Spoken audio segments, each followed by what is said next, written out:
আর্চিকর কাণ্ডে ফুঁসছে গোটা রাজ্য দেশ। মহিলারা গর্জে উঠেছেন, বলছেন আমরা লক্ষ্মী ভাণ্ডার চাই না, কন্যাশ্রী চাই না, রূপশ্রী চাই না, আমরা আত্মসম্মান নিয়ে বাঁচতে চাই। নারী নিরাপত্তা সুনিশ্চিত করতে স্বাধীনতার মধ্যরাতের আগের থেকেই নারীর স্বাধীনতার জন্য রাত দখল নাও মেয়েরা। এবং আর্চিকর কাণ্ডের প্রতিবাদে এই মর্মে চলছে শহরে শহরে, জেলায় জেলায় রাজ্যে মহিলাদের মিছিল। সেই ছবিতে বাদ গেল না হুগলির খানাকুল, কামারপুকুর সহ বিভিন্ন এলাকা। সেই খবর দেখাচ্ছি আপনাদের, দেখুন সেই ছবি। আন্দোলনের গতিপথ ক্রমশ সময়ের সাথে সাথে পরিবর্তন হচ্ছে। সন্ধ্যা থেকে রাত পর্যন্ত সেই একই ছবি বিভিন্ন প্রান্তে উঠে আসছে। গর্জে উঠেছে মহিলারা, তাদের গলায় শব্দ ভেসে আসছে বিচার চাই তিলোত্তমা।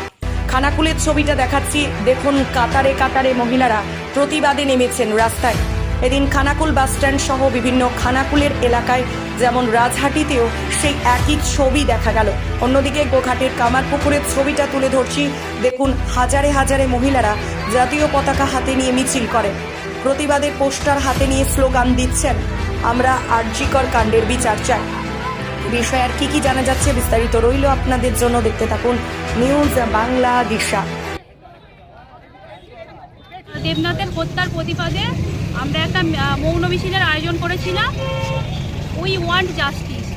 এইরকম নরপিচারদের বিপক্ষে আমরা কঠিন থেকে কঠিনতম শাস্তি চাই।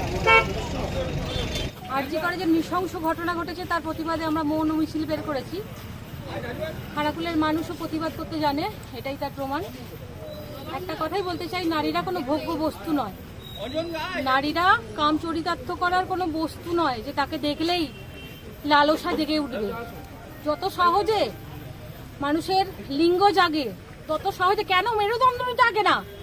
আজ আমি লজ্জিত, আজ আমার চোখ দিয়ে জল বের হচ্ছে। আজ মেয়েটির আত্মা যেন শান্তি পায়। একমাত্র মেয়ে, বাবা মা চলে গেল, আজকে ন্যাশনাল এলিজিবিলিটি টেস্ট ক্র্যাক করতে কত কষ্ট হয়, কত কষ্ট করে একটা সন্তানকে তার বাবা মা ডাক্তার বানায়, সেটা প্রায় সকলেই জানেন। আমার কোনো সন্তান নেই, আমার একটি পুত্র সন্তান আছে, সে নবম শ্রেণীতে পড়ে। তা সত্ত্বেও আমরা তো রাস্তা পাইনি। রাস্তা পেলে তো আজকে রাত দুপুরে আমাদের এইভাবে নৃশংসভাবে আমাদের বাড়ির মেয়েকে মারতে পারতো না। আমাদের রাস্তা যদি আমরা মেয়েরা সঠিকভাবে পেতাম, আজকে আমাদের ওই মেয়েটাকে কি ওইভাবে মারতে পারতো? আজকে সে আমাদের বাড়ির মেয়ে নয় ঠিকই, কিন্তু একজনের তো মেয়ে। কত কষ্ট করে সে ডাক্তারি পড়েছিল, কত তার স্বপ্ন ছিল, সেই স্বপ্নটাকে ঘুরিয়ে মুড়িয়ে একাকার করে দিল। কারা করলো? আমরা তাদের শাস্তি চাই, দৃষ্টান্তমূলক শাস্তি চাই। তারই প্রতিবাদেই কর্মসূচি, তাই আমাদের এই প্রতিবাদ কর্মসূচি। আমাদের কাছে মুখ্যমন্ত্রী তো একজন মেয়ে, আমাদের কাছে ওনার কাছে আমাদের একটাই আবেদন, উনি যেন এটা সঠিক অন্তত বিচার করেন। আমরা কিচ্ছু চাই না, আমরা লক্ষ্মী ভাণ্ডার চাই না, আমরা কন্যাশ্রী চাই না, আমরা রূপশ্রী চাই না, আমরা আমাদের আত্মসম্মানটুকু নিয়ে বাঁচতে চাই, সেইটুকু যেন উনি আমাদের করেন। আর আমরা আমাদের কোনো কিচ্ছু বলার নেই।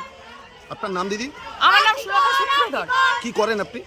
আমি হাউস ওয়াইফ, কাজ করি। প্রতি রাত তারা তাদের সেবায় নিয়োজিত করে রেখেছে। তাদের যেখানে সুরক্ষা নেই সেখানে আমরা কারা? এটাই আমার প্রশ্ন, এবং আমি চাই যে এর খুব তাড়াতাড়ি বিচার হোক এবং আসল যারা দোষী তারা খুব তাড়াতাড়ি দৃষ্টান্তমূলক শাস্তি পায়। ধন্যবাদ। কি বলবেন, এই যে ঘটনা বারবার একাধিকবার আমরা দেখতে পাচ্ছি রাজ্যের বিভিন্ন প্রান্তে, এই যে মেয়েরা যে নির্যাতিত যেভাবে হচ্ছে, কি বলবেন বিষয়টা নিয়ে?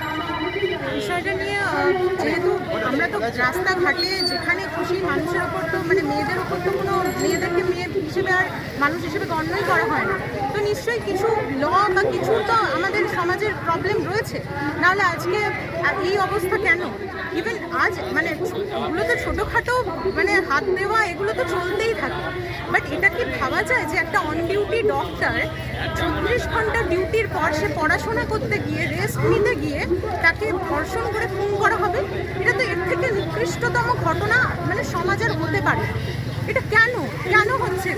তো নিশ্চয়ই সরকারের কোনো আইন তৈরি করা উচিত, এমন দৃষ্টান্তমূলক শাস্তি দেওয়া উচিত যে এগুলো যাতে বদলায়। কেন বদলাচ্ছে না সেই প্রশ্ন তো সরকারের, আমাদের প্রশ্ন সেটা, আমরা তো উত্তর দেব না। কেন বদলাচ্ছে না সেটা আমাদের প্রশ্ন সরকারের কাছে। চলছে। মালতী মাতা হাইস্কিং মিল আপনাদের জন্য নিয়ে এসেছে সম্পূর্ণ ঘরোয়া পদ্ধতিতে চাতালে শুকিয়ে তৈরি কৃষ্ণভোগ মিনিকেট, ডহর, বাঁশকাঠি, মহারাজা জিরাকাঠি ও দুধেশ্বরীর মতো উন্নত কোয়ালিটির চাল।